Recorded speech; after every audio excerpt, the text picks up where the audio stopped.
Badan Narkotika Nasional Provinsi Jawa Tengah mengungkap aksi kejahatan tindak pidana pencucian uang dari hasil transaksi narkoba. Pelaku bisnis narkotika merupakan narapidana Lapas Permisan Nusa Kambangan, Cilacap, Jawa Tengah.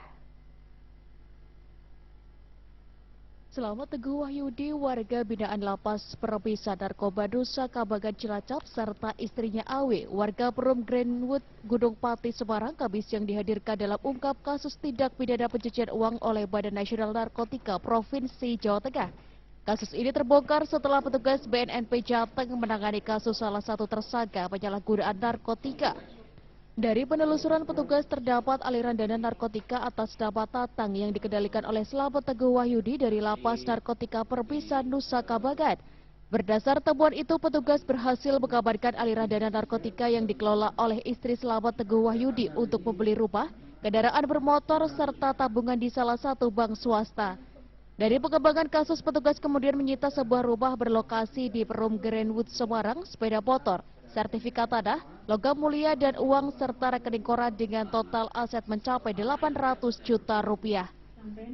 Kita lakukan analisis rekening dari tersangka yang sudah pernah kita tangani, yaitu Adi Topol. Nah, setelah kita lakukan analisis aliran rekening, ternyata ada rekening yang menyebut si STW ya. Dari hasil bisnis narkotika yang dilakukan oleh STW ini mengalir ke rekening Tatang Sutanto yang mana dalam bentuk m-banking dipegang oleh istrinya, yaitu saudara Awe. Slamet Teguh Wahyudi merupakan narapidana kasus narkoba di Lapas Permisan Nusa Kambangan, Cilacap, Jawa Tengah yang sudah 4 kali terjerat kasus narkoba sejak tahun 2010 dengan akumulasi hukuman 21 tahun. Nilai ekonomis nanti akan menunggu putusan dari Pengadilan Negeri setelah inkrah. Biasanya sih putusannya akan selalu dirampas untuk negara.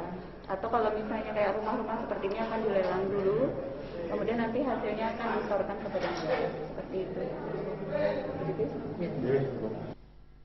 Oleh Badan Nasional Narkotika Jawa Tengah, hasil tindak pidana pencucian uang yang berhasil diamankan diserahkan ke Kejaksaan Tinggi Jawa Tengah untuk dilakukan penyidangan.